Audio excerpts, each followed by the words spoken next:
vamos começar com um voo de um avião chamado Boeing Sherman. É um avião biplano.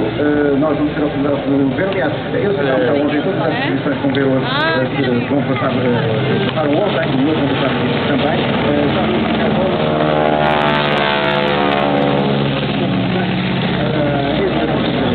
Usado como desenho na Segunda Guerra Mundial, é um avião de 2 lugares e ainda por que é utilizado este avião, não só para essas expedições, as cidades aéreas, mas também muito usado depois da guerra para passeios calmos e tranquilos, também usado para a agricultura para espalhar, por exemplo, pesticidas, e é um excelente avião para quem quer dar os primeiros passos nos voos acrobáticos. É um clássico dos anos 30 e dos anos 40 e o piloto que está a operar esta aeronave é o Pedro Silveira Filho.